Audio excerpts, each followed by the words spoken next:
வணக்கம் மக்களே, welcome to அடா 24/7 தமிழ். நான் உங்கள் அருண். இந்த வீடியோ பதிவு உண்மையிலேயே ரொம்ப சந்தோஷம் தரக்கூடிய ஒரு வீடியோ பதிவு அப்படின்னே நம்ம சொல்லலாம்.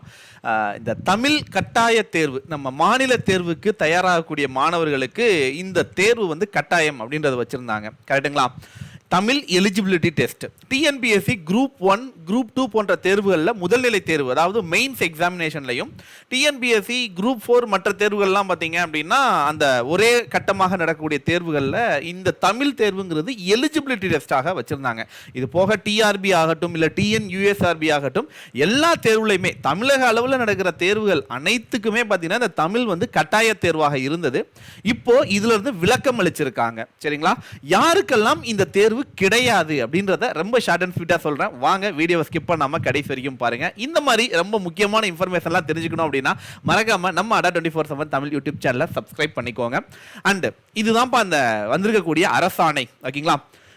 தேர்வுகள், அதாவது நமக்கு இருக்கக்கூடிய எக்ஸாமினேஷன்ஸ் கரெக்டா, அதுல இருந்து தமிழ்நாட்டில் உள்ள அனைத்து தெரிவு முகமை நடத்தப்படும் போட்டித் தேர்வுகளில் தமிழ் மொழி தேர்வினை கரெக்டா தகுதி தேர்வினை எழுதுவதில் இருந்து மாற்றுத்திறனாளி தேர்வாளர்களுக்கு விலக்களித்தல். சரிங்களா?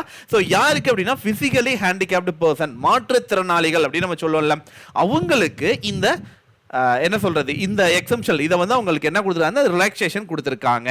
இனிமே மாற்றுத்திறனாளிகள் வந்து பார்த்தீங்க அப்படின்னா இந்த தமிழ் கட்டாய தேர்வு எலிஜிபிலிட்டி டெஸ்ட் அப்படின்னு சொல்லக்கூடிய இந்த தேர்வு எழுதணுன்ற அவசியம் இல்லை.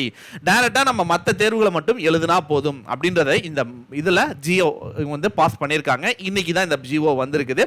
ஸோ இந்த ஜிஓ என்ன சொல்லியிருக்காங்க அண்ட் யாரெல்லாம் இதில் எலிஜிபிள் அவங்க சொல்றாங்கல்ல, அந்த அரசாணையில் என்ன சொல்லியிருக்காங்க அப்படின்றதையும் நான் டிஸ்பிளே பண்ணிடுறேன். ஒரு தடவை அந்த ஜிஓவை ஒரு தடவை பார்த்து சரிங்களா?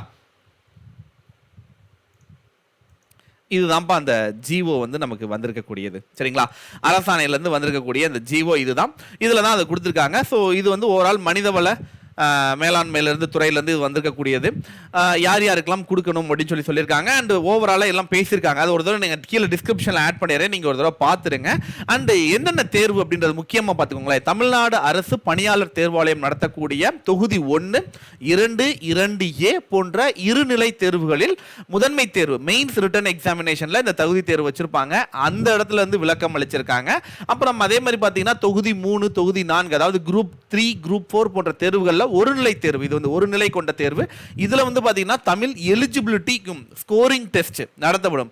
இந்த தேர்வுகளில் போர்டு யூனிவர்சிட்டியில் ஆங்கில மொழி பாடம் மட்டும் படித்த மாற்றுத்திறனாளிகளுக்கு தமிழ் மொழி தேர்வு விளக்கம் அளிக்கப்படுகிறது அப்படின்ற சொல்லிருக்காங்க. மற்றவங்க எல்லாம் எழுதுறவங்க எழுதலாம். சரிங்களா? அதுக்காண்டி எழுதணுன்ற அவசியமே இல்லாம இல்ல, எழுதணும் யார் அப்படின்னா இந்த இங்கிலீஷ் மீடியத்துல படிச்சவங்களுக்கு அப்படின்றத அவங்க சொல்லியிருக்காங்க. ஓகேங்களா?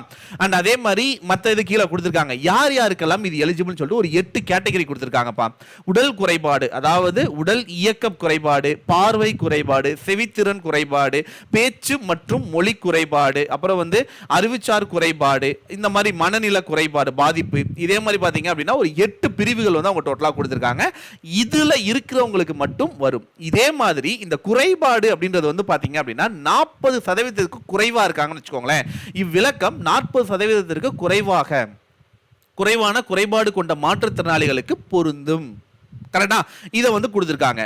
அந்த லிமிட் வந்து நமக்கு அது கொடுத்துருக்காங்க. சரிங்களா? ஆனால் அதே மாதிரி இவ்விளக்கம் மாற்றுத்திறனாளிகள் உரிய மாற்றுத்திறனாளி சான்றிதழ், ஓகேங்களா, டிசபிள் என்னது சர்டிபிகேட் வந்து அவங்க கண்டிப்பா வச்சிருக்கணும். அந்த கவர்மெண்ட் டாக்டர்கிட்ட இருந்து வாங்கி அந்த மாற்றுத்திறனாளின்ற ஒரு சர்டிபிகேட் வச்சிருப்பாங்கல்ல, அது இருந்தா மட்டும்தான் இது பொருந்தும் அப்படின்றத சொல்லியிருக்காங்க.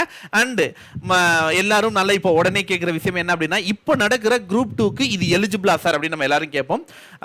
99% இதுல அதை பத்தி பேசல, ஆனா இது கிடைக்க வாய்ப்பு இருக்கு. 99% இந்த குரூப் 2லயே அது எலிஜிபிள் ஆகவும் வாய்ப்பு இருக்கு. ஏன்னா ஜிஓ வந்தாச்சு.